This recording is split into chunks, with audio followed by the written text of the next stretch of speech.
নবনির্বাচিত সংসদ সদস্য ও নতুন মন্ত্রিসভার শপথ মঙ্গলবার। জাতীয় সংসদ ভবনের দক্ষিণ প্লাজায় আয়োজনের প্রস্তুতি, ১৩ দেশের সরকার প্রধানকে আমন্ত্রণ। সামগ্রিকভাবে শান্তিপূর্ণ ও বিশ্বাসযোগ্য পরিবেশে ভোট হয়েছে বলছে নির্বাচন পর্যবেক্ষণকারীরা। নারী পুরুষের সমতা ও তরুণদের অংশগ্রহণ দৃশ্যমান। রাষ্ট্রীয় অতিথি ভবন যমুনাকেই প্রধানমন্ত্রীর বাসভবন হিসেবে প্রস্তুত করছে গণপূর্ত বিভাগ। অনুমতি পেলে নতুন বাসভবন নির্মাণে লাগবে কয়েক বছর। রমজান সামনে রেখে সরবরাহ বাড়লেও ঊর্ধ্বমুখী ছোলা ও মশলার বাজার। কেজিতে ৫০ টাকার বেশি বেড়েছে অনেক সবজি। মাছ ও মুরগিতেও অস্বস্তি। এবং নাটকীয়তার পর টি-20 বিশ্বকাপে ভারত পাকিস্তান মহারণ সন্ধ্যায়। কালোবাজারিতে 4 গুণ দামে টিকিট বিক্রি, বৃষ্টির পূর্বাভাসে ম্যাচ নিয়ে শঙ্কা।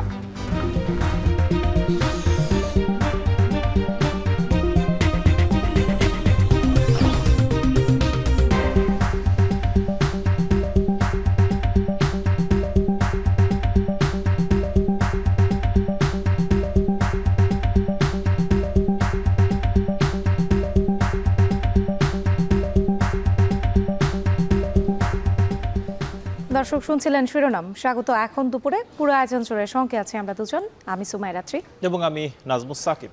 আগামী মঙ্গলবার সকালে জাতীয় সংসদ ভবনে শপথ নেবেন নবনির্বাচিত আইনসভার ২৯৭ জন সদস্য। ওই দিন বিকেলে এই সংসদ ভবনের দক্ষিণ প্লাজায় শপথ নেবেন প্রধানমন্ত্রী এবং মন্ত্রিসভার সদস্যরা। এদিকে নির্বাচিত জনপ্রতিনিধিদের বরণ করতে প্রস্তুতি চলছে জাতীয় সংসদ ভবনে। আমন্ত্রণ জানানো হয়েছে ১৩টি দেশের সরকার ও রাষ্ট্রপ্রধানকে। আরও জানাচ্ছেন হাসিব বিল্লাহ। ত্রয়োদশ জাতীয় সংসদ নির্বাচনে বিজয়ী সংসদ সদস্যদের বরণ করতে পুরোদমে প্রস্তুতি চলছে জাতীয় সংসদ ভবনে। সকাল থেকেই সংসদ ভবনের দক্ষিণ প্লাজায় ধোয়া মোছার কাজে ব্যস্ত পরিচ্ছন্নতা কর্মীরা। মঙ্গলবার সকালে জাতীয় সংসদ ভবনের শপথ কক্ষে শপথ নেবেন আইনসভার ২৯৭ সদস্য। স্পিকার ও ডেপুটি স্পিকারের অনুপস্থিতিতে নবনির্বাচিত সংসদ সদস্যদের শপথ পড়াতে পারেন প্রধান নির্বাচন কমিশনার। নিয়ম অনুযায়ী এবারও রাষ্ট্রপতি নতুন মন্ত্রিসভার সদস্যদের শপথ পড়াবেন, তবে বঙ্গভবনে নয়। ওই দিন বিকেলেই জাতীয় সংসদ ভবনের দক্ষিণ প্লাজায় শপথ নেবেন প্রধানমন্ত্রী ও মন্ত্রিসভার সদস্যরা। শপথ অনুষ্ঠানে আমন্ত্রণ জানানো হয়েছে ভারতের প্রধানমন্ত্রী নরেন্দ্র মোদী, পাকিস্তানের প্রধানমন্ত্রী শেহবাজ শরীফ, চীন, তুরস্ক সহ ১৩টি দেশের রাষ্ট্রপ্রধান ও সরকার প্রধানকে। এদিকে নতুন মন্ত্রী পরিষদের জন্য ৫০টির বেশি গাড়ি প্রস্তুত করা হয়েছে। বাতিল করা হয়েছে মন্ত্রী পরিষদ সচিব শেখ আব্দুর রশিদের চুক্তিভিত্তিক নিয়োগ। তার জায়গায় মন্ত্রী পরিষদ সচিব হিসাবে অতিরিক্ত দায়িত্ব পেয়েছেন প্রধান উপদেষ্টার মুখ্য সচিব এম সিরাজউদ্দিন মিয়া। তবে নতুন মন্ত্রী পরিষদ সচিব রোববার সচিবালয়ে অফিস করেননি। হাসিব বিল্লাহ, এখন ঢাকা। মঙ্গলবার শপথ নেবেন নবনির্বাচিত সংসদ সদস্য ও নতুন মন্ত্রিসভা। সে উপলক্ষে প্রস্তুতি নিতে শুরু করেছে মন্ত্রী পরিষদ বিভাগ। নবনির্বাচিত সংসদ সদস্যদের শপথ ও সার্বিক প্রস্তুতি নিয়ে জানাতে সচিবালয় থেকে যুক্ত হচ্ছেন সহকর্মী আসিফ ইকবাল খান। আসিফ, জানতে চাই যে সংসদ সদস্য এবং মন্ত্রিসভার সদস্যদের বিষয়ে নতুন কি তথ্য আছে আপনার কাছে, এবং প্রস্তুতির বিষয়ে কি বলছে মন্ত্রী পরিষদ বিভাগ? সাকিব, শুরু থেকেই এই শপথ গ্রহণ নিয়ে কিন্তু আমরা কিছুটা ধোঁয়াশা দেখেছি। যদিও নিয়ম অনুযায়ী জাতীয় সংসদ নির্বাচনের ৩ দিনের মাথায় কিন্তু সংসদ সদস্য এবং মন্ত্রিপরিষদ যেই সদস্য আছে তাদের শপথ নেওয়ার কথা রয়েছে বা নিয়ম রয়েছে, কিন্তু সেই নিয়ম অনুযায়ী কিন্তু আমরা শুরু থেকেই একটু দেখছি যে বিভিন্ন দিন হতে পারে বলে কিন্তু আমরা দেখেছিলাম। প্রথমে শুনেছিলাম রবিবার, সোমবার, এবং শেষ পর্যন্ত কিন্তু এটি মঙ্গলবার এসে ঠেকেছে। এবং আমরা যতদূর শুনতে পেরেছি যে মঙ্গলবারেই জাতীয় সংসদ ভবনে প্রাঙ্গণে কিন্তু আসলে হতে যাচ্ছে এই শপথ গ্রহণ। তো এই বিষয়ে এখনো পুরোপুরি যেহেতু নিশ্চিত হওয়া যায়নি, কিন্তু ইতিমধ্যেই মন্ত্রিপরিষদ বিভাগ থেকে কিন্তু নতুন যে মন্ত্রিপরিষদ গঠিত হবে তাদের বরণ করে নেওয়ার সব ধরনের প্রস্তুতি নেওয়া হচ্ছে। আমরা যতদূর জানতে পেরেছি নতুন মন্ত্রিপরিষদ সদস্যদের জন্য ইতিমধ্যেই ৫০টির অধিক গাড়ি কিন্তু প্রস্তুত করা হচ্ছে। যদিও মন্ত্রিপরিষদের সদস্য সংখ্যা কত হবে সেটা আসলে আমরা গাড়ির সংখ্যা দিয়ে একটা অনুমান করার চেষ্টা করি সবসময়, কিন্তু এখন পর্যন্ত সেই অনুমানটিও আসলে করা যাচ্ছে না। তাই মন্ত্রিপরিষদ বিভাগ থেকে ৫০টির বেশি গাড়ি তৈরি করার রাখা হয়েছে, যে যেই কয়জন মন্ত্রিপরিষদ সদস্যই হোক না কেন তার থেকে কিছুটা বেশি তৈরি করে রাখা হয়েছে, যাতে সেটি কাজে লাগানো যায়। এছাড়া মন্ত্রিপরিষদ সদস্যদের যে আবাসের ব্যবস্থাটি রয়েছে, বাসস্থান সেটি সম্পর্কেও আমরা জানতে পেরেছি, সেটিও তৈরি করা হচ্ছে, তাদের জন্য প্রস্তুত রাখা হচ্ছে যাতে নতুন মন্ত্রিপরিষদ যে সদস্যরা আছে তারা সেই বাসায় উঠতে পারেন। কিন্তু এই যেই শপথ অনুষ্ঠানটি রয়েছে, এই শপথ অনুষ্ঠানটি নিয়েই কিছুটা ধোঁয়াশা রয়েছে, কারণ এই শপথ অনুষ্ঠানটি আপনারা জানেন যে গতকালই সাবেক যে মন্ত্রিপরিষদ যে সচিব ছিলেন অর্থাৎ শেখ আব্দুর রশিদ, তিনি কিন্তু তাকে কিন্তু এখান থেকে সরিয়ে নেওয়া হয়েছে। তার বদলে যিনি নতুন নিয়োগ পেয়েছেন প্রধান উপদেষ্টার মুখ্য সচিব, তাকেও কিন্তু আজকে আমরা দেখিনি সচিবালয়ে অফিস করতে। তিনি হয়তো তার জায়গা থেকে অফিস করছেন, কিন্তু তিনি সচিবালয়ে আজকে অফিস করেননি। কিন্তু এই মন্ত্রিপরিষদ সচিবই কিন্তু আসলে এই শপথ অনুষ্ঠানটি আসলে সার্বিকভাবে পরিচালনা করে থাকেন।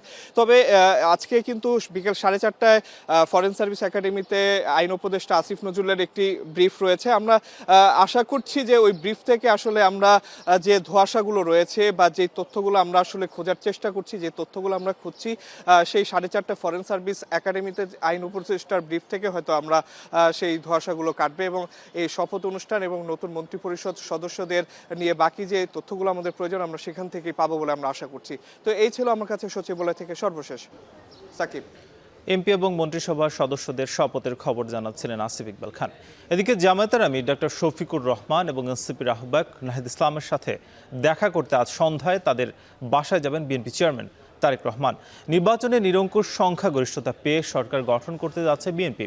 অপরদিকে সংসদে বিরোধী দলের আসনে বসতে যাচ্ছে জামায়াত নেতৃত্বাধীন 11 দলীয় জোট।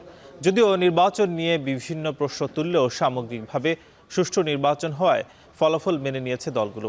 এমন প্রেক্ষাপটে বিএনপি চেয়ারম্যান তারেক রহমান প্রধানমন্ত্রী হিসেবে দায়িত্ব নেওয়ার আগে জামায়াত ও এনসিপির 2 শীর্ষ নেতার সাথে দেখা করবেন। নির্বাচন পরবর্তী সংবাদ সম্মেলনে ফ্যাসিবাদ মুক্ত গণতান্ত্রিক বাংলাদেশ নির্মাণে রাজনৈতিক দলগুলোকে সাথে নিয়ে দেশ পরিচালনার বার্তাও দেন তারেক রহমান।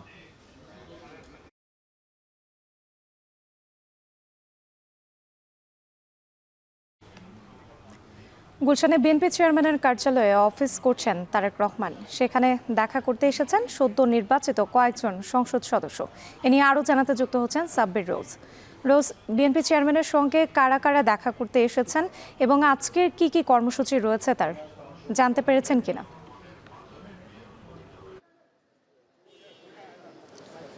জি রাত্রি, আপনি যেমনটি বলছিলেন, বিএনপি চেয়ারম্যান তারেক রহমান কিন্তু ঠিক বেলা 12টা 20 মিনিটে এই গুলশানে চেয়ারম্যানের কার্যালয়ে তিনি এটিতে এসেছেন এবং এর পরবর্তীতে আমরা দেখেছি যে বাংলাদেশের বিভিন্ন প্রান্তের নবনির্বাচিত যেসব এমপি রয়েছেন তাদের কিছু সংখ্যক তার সাথে দেখা করতে এসেছেন। পাশাপাশি আমরা দেখেছি যে সাইফুল হক সহ নানা মতাদর্শের রাজনীতিবিদরাও কিন্তু দেখা করতে আসছেন। মূলত এই বিএনপি চেয়ারম্যান তারেক রহমানের নিরঙ্কুশ সংখ্যাগরিষ্ঠতার পরপরই কিন্তু এইখানে বিভিন্ন দেশের কূটনৈতিক সহ নাগরিক সমাজের বিভিন্ন ব্যক্তিবর্গরাও তার সাথে দেখা করছেন। তো আজ মূলত তার যে কর্মসূচির কথা আপনি বললেন, সেই কর্মসূচিটি আপনি দেখেছেন গতকাল সংবাদ সম্মেলনে তিনি কিন্তু সকল রাজনৈতিক দলকে একসাথে নিয়ে ঐক্যবদ্ধভাবে বাংলাদেশ বিনির্মাণের একটি কথা বলেছিলেন এবং তারই ধারাবাহিকতায় কিন্তু আজ তিনি বিকেলে এনসিপির আহ্বায়ক নাহিদ ইসলাম এবং বাংলাদেশ জামায়াতে ইসলামের আমির ডক্টর শফিকুর রহমানের সাথে কিন্তু তিনি সাক্ষাৎ করবেন। এবং আপনি জানেন 17 তারিখ কাল বাদে পরশু নবনির্বাচিত সংসদ সদস্য যারা রয়েছেন ত্রয়োদশ জাতীয় সংসদ নির্বাচনে তাদের শপথ অনুষ্ঠান কিন্তু হবে এবং সেই শপথ অনুষ্ঠান ঘিরে দলের কী ধরনের কার্যক্রম থাকবে এবং মন্ত্রিপরিষদের বিষয়ে একটি আলাপ আলোচনা চলছে তারেক রহমানের সাথে বিভিন্ন ব্যক্তিবর্গের এবং তাদের দলীয় ফোরামেও নানা ধরনের আলোচনা চলছে। আপার হাউস, মন্ত্রিপরিষদের গঠন, এই ধরনের সব বিষয়ে কিন্তু এখন আলোচনা করছেন বিএনপি চেয়ারম্যান তারেক রহমান। আমরা শুনেছি সেই বিষয়টি এবং পাশাপাশি তার যে সাংগঠনিক কার্যক্রম রয়েছে বা অঞ্চল ভিত্তিক যে ধরনের কার্যক্রম রয়েছে সেই বিষয়েও কিন্তু স্থানীয় যারা দেখা করতে এসেছেন তাদেরকেও তিনি সেই দিক নির্দেশনা দিয়েছেন। তো এখন তিনি এই অফিসেই আছেন, এর পরবর্তীতে তিনি বের হয়ে মূলত তার বিকেলের যে কর্মসূচি সেই কর্মসূচিতে যাবেন। রাত্রি, গুলশানে বিএনপি চেয়ারম্যানের কার্যালয়ে অফিস করছেন তারেক রহমান। নিয়ে বিস্তারিত জানাতে আমাদের সঙ্গে যুক্ত ছিলেন সাব্বির রোজ। প্রধান উপদেষ্টার বাসভবন যমুনাকে নতুন প্রধানমন্ত্রীর বাসভবন হিসেবে প্রস্তুত করছে গৃহায়ন ও গণপূর্ত মন্ত্রণালয়। তবে মায়ের স্মৃতি বিজড়িত গুলশান নাকি হেয়ার রোডের যমুনায় থাকবেন তা নির্ভর করবে তারেক রহমানের সিদ্ধান্তের উপর। গণপূর্তের নকশা অনুযায়ী গণভবনের পাশে নতুন বাসভবন নির্মাণের পরিকল্পনা থাকলেও শেষ হতে সময় লাগবে কয়েক বছর। অন্যদিকে মিন্টো রোডে অবস্থিত বিরোধী দলীয় নেতা সরকারি বাসভবন এবং মন্ত্রীদের বাসভবনও প্রস্তুত করছে সরকার। ব্যাগটা জানাচ্ছেন হাসিব বিল্লাহ।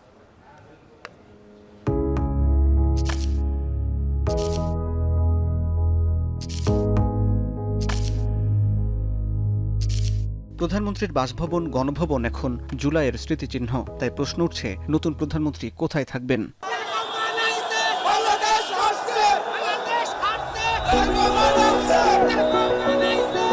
দীর্ঘ 17 বছর লন্ডনে নির্বাসিত জীবন শেষে নির্বাচনের 1.5 মাস আগে দেশে ফেরেন বিএনপি চেয়ারম্যান তারেক রহমান।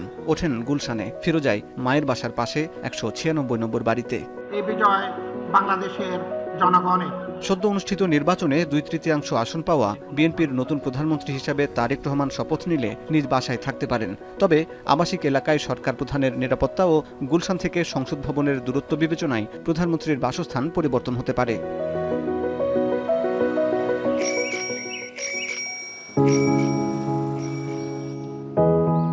গত জানুয়ারিতে গণভবনের পাশেই প্রধানমন্ত্রীর বাসভবন নির্মাণের জন্য নকশা চূড়ান্ত করে গৃহায়ন ও গণপূর্ত মন্ত্রণালয়। প্রতিরক্ষা মন্ত্রণালয়ের অফিস লাগোয়া ওই জমির একাংশে এখন সরকারি কর্মচারীরা বসবাস করছেন।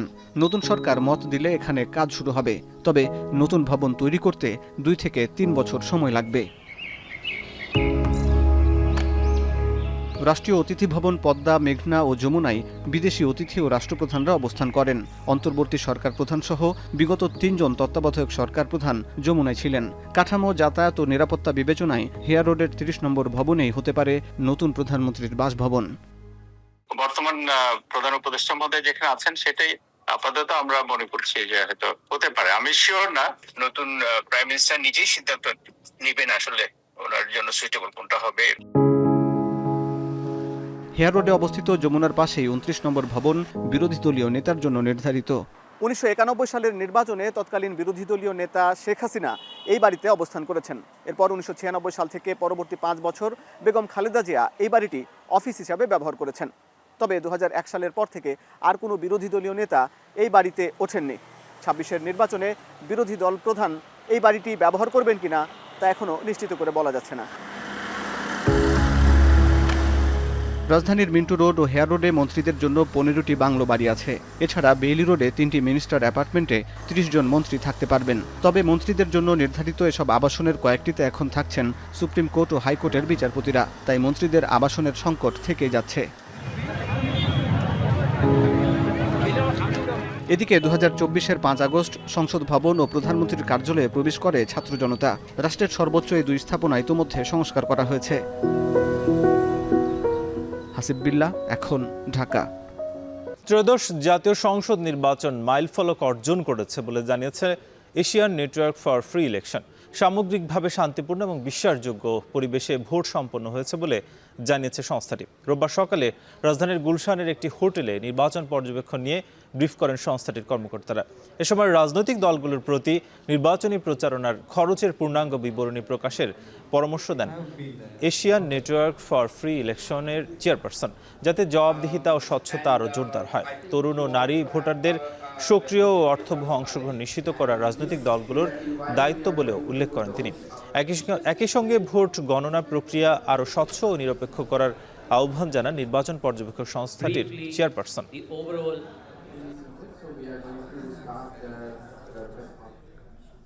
ইসি থেকে তড়িঘড়ি করে ভোটার গেজেট দেওয়া হয়েছে। এতে অনেকগুলো অভিযোগ ইসি আমলে না নিয়েই মধ্যরাতে গেজেট দিয়ে দেয় বলে অভিযোগ করেছেন 11 দলীয় ঐক্যজোটের নেতারা। সকালে জাতীয় সংসদ নির্বাচন ও গণভোটের বেশ কিছু বিষয়ে অসঙ্গতির অভিযোগে নির্বাচন কমিশনের সাথে বৈঠকে 11 দলীয় ঐক্যজোট বৈঠক শেষে একথা বলেন জামায়াতের সহকারী সেক্রেটারি জেনারেল হামিদুর রহমান আজাদ।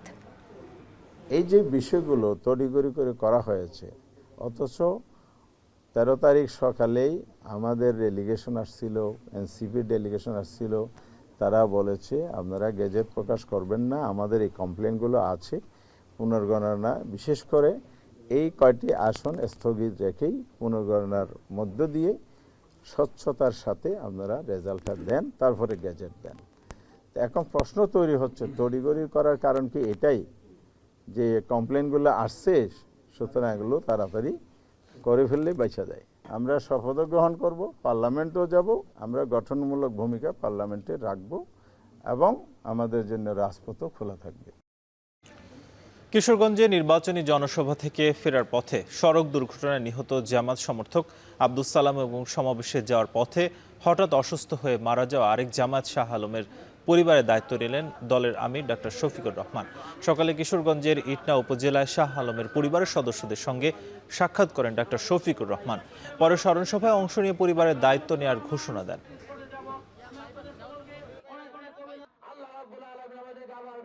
আপনারা এই পরিবারের সাথে থাকবেন, আমি ইনশাল্লাহ আপনাদের সাথে আছি।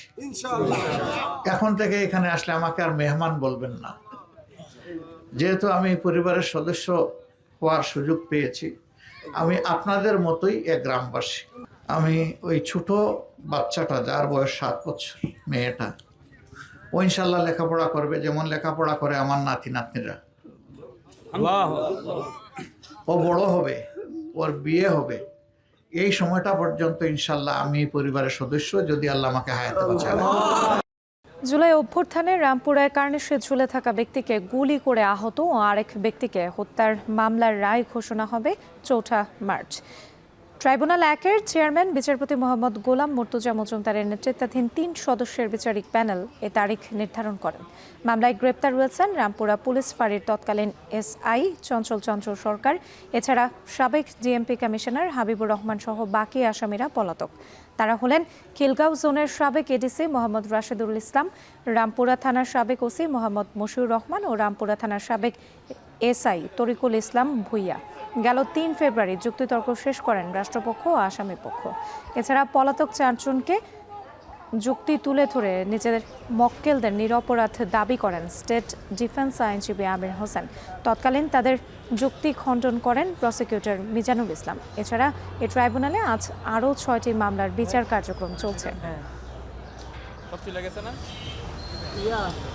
কয়েকদিন পরই রোজা, তাই প্রস্তুতিরও কমতি নেই। তবে পবিত্র এই মাস ঘিরে সরবরাহ বাড়লেও ঊর্ধ্বমুখী ছোলা ও মশলার বাজার।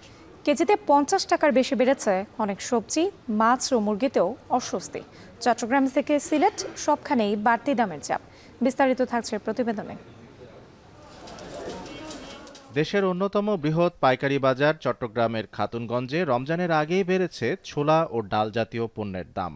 সপ্তাহ ব্যবধানে কেজিতে 5 থেকে 7 টাকা পর্যন্ত বাড়তি ছোলা, মসুর ও মুগ ডালের দাম।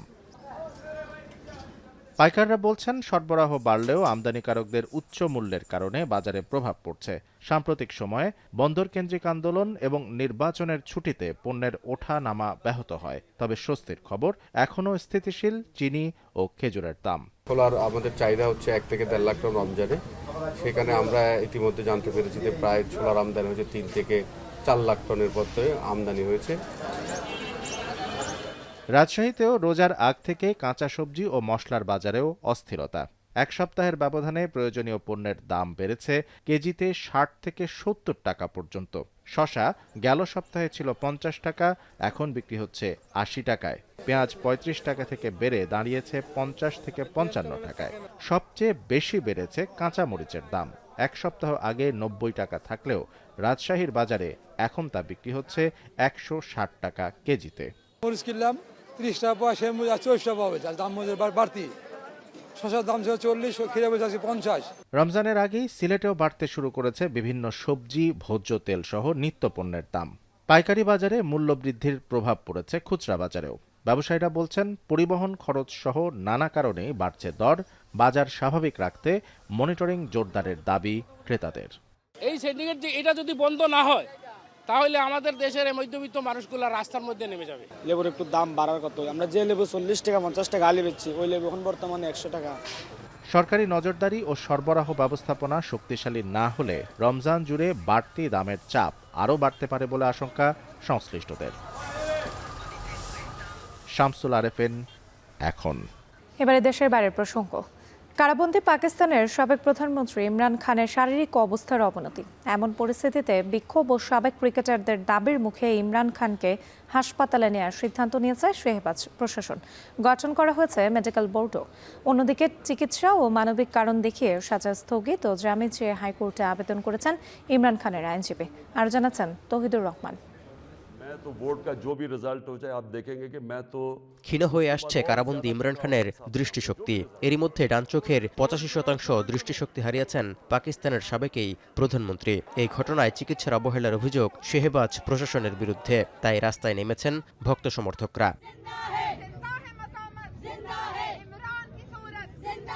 সাবেক এই সতীর্থের এমন পরিস্থিতির জন্য উদ্বেগ জানিয়েছেন ওয়াসিম আকরাম, ওয়াকার ইউনিস ও শহীদ আফ্রিদি সহ দেশটির আরও অনেক সাবেক ক্রিকেটার। সরকার বিষয়টি গুরুত্বের সঙ্গে নেবে এবং সাবেক ক্রিকেটার ইমরান খানের সুচিকিৎসা নিশ্চিত করা হবে এমন দাবি জানিয়েও বার্তা দিয়েছেন তারা। देखिए सेहत ये तो उनका बुनियादी हक है, मैं समझता हूँ उनकी ट्रीटमेंट वहां पे होनी चाहिए, तो डेफिनेटली ये उनका बुनियादी हक है, उनको मिलना चाहिए। অবশেষে চাপের মুখে ইমরান খানকে হাসপাতালে নেওয়ার সিদ্ধান্ত নিয়েছে পাকিস্তান সরকার। এক্স পোস্টে সংসদ বিষয়ক মন্ত্রী তারিক ফজল চৌধুরী জানান, চোখের চিকিৎসার পাশাপাশি ইমরানের যাবতীয় স্বাস্থ্য পরীক্ষা করা হবে। এর জন্য গঠন করা হবে মেডিকেল বোর্ডও। তাই স্বাস্থ্যের মতো সংবেদনশীল বিষয়ে কোনো রাজনীতি করা উচিত নয় বলে মন্তব্য করেন তারিক ফজল চৌধুরী। এদিকে ইমরান খানের স্বাস্থ্যের অবনতির কারণে তোষাখানা 2 মামলায় দেয়া সাজা স্থগিত এবং চিকিৎসা ও মানবিক কারণ দেখিয়ে ইসলামাবাদ হাইকোর্টে জামিন আবেদন করেছেন ইমরান খানের আইনজীবীরা।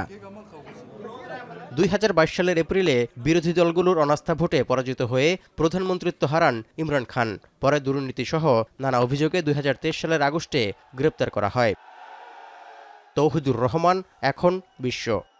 সব নাটকীয়তা ছাপিয়ে অবশেষে আজ সন্ধ্যায় মাঠে গড়াচ্ছে ভারত পাকিস্তান ম্যাচের আগে উত্তেজনা ভাসে দুই দেশের সমর্থক থেকে শুরু করে গোটা ক্রিকেট বিশ্ব। বাংলাদেশ সময় সন্ধ্যা 7:30টায় ম্যাচ শুরুর কথা থাকলেও আবহাওয়ার কারণে যথাসময়ে খেলা মাঠে গড়ানো নিয়ে শঙ্কা আছে। বিশ্বকাপ শুরুর ঠিক আগে ভারতের সঙ্গে ম্যাচ বয়কটের সিদ্ধান্ত নিয়েছিল পাকিস্তান, যদিও পরবর্তীতে আইসিসির কূটনৈতিক তৎপরতায় এই সিদ্ধান্ত থেকে সরে আসে পিসিবি। 35,000 ধারণ ক্ষমতা সম্পন্ন স্টেডিয়ামের বাইরে কালোবাজারে 4 গুণ বেশি দামেও বিক্রি হচ্ছে টিকিট। অস্বাভাবিকভাবে বেড়েছে আশপাশের হোটেল ভাড়া। শ্রীলঙ্কার আবহাওয়া অধিদপ্তর জানিয়েছে, বিকেল থেকে স্টেডিয়ামের এলাকায় বৃষ্টি হতে পারে। আর এই ছিল এখন দুপুরের আয়োজনে। এখন টেলিভিশন ওয়েবসাইটে দেখতে ভিজিট করুন www.ekon.tv। এছাড়া ফেসবুকে দেখতে পারেন facebook.com/tv এখন।